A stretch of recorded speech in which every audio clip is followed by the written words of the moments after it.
Je pense qu'il y a beaucoup de ménage à faire, notamment à l'égard des délinquants et criminels étrangers et de gens qui sont notamment des prêcheurs de haine dans notre pays. Et l'actualité nous a encore alerté sur le fait qu'il y avait des imams dans notre société qui étaient des prêcheurs de haine et qui n'avaient rien à faire sur notre sol. L'imam en question du Gard va être et a été expulsé du territoire français. C'est la preuve qu'on peut à droit constant expulser des gens qui sont problématiques par rapport vous avez raison, c'est surtout la preuve que voter grâce à la loi immigration. Vous avez raison, c'est surtout la preuve que voter Rassemblement national ça sert, puisque si le gouvernement a été aussi réactif, c'est précisément parce que cette alerte a été lancée par les députés Rassemblement national du Gard et notamment Nicolas Mézard. Jordan Bardella, je vous ai entendu dire après la censure du Conseil constitutionnel, censure partielle du texte immigration, que bon, c'était une sorte de coup d'état des juges quasiment, et que cette loi n'avait plus de sens.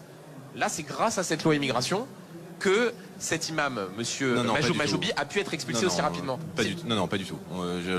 Pas du tout. Il y a toute une série d'excuses compte tenu de sa situation familiale qui ont permis de l'expulser. Non, pas du tout. Le ministre de l'Intérieur demain peut par décret, avant même cette loi, d'ailleurs décider que tel ou tel individu, en fonction de sa dangerosité, n'a rien à faire sur le territoire de la République française. Donc vous dites, la loi immigration n'est pour rien dans l'expulsion plus rapide? Absolument pas. Et pour une raison très simple, c'est que les principaux articles de loi qui visent à renforcer la gestion de l'immigration en France et à restreindre l'accès à notre pays ont été retoqués par le Conseil constitutionnel. Donc le Conseil constitutionnel, il a fait de la politique, il n'a pas jugé en droit, mais il a jugé politiquement. C'est pas ce que dit le ministère de l'Intérieur.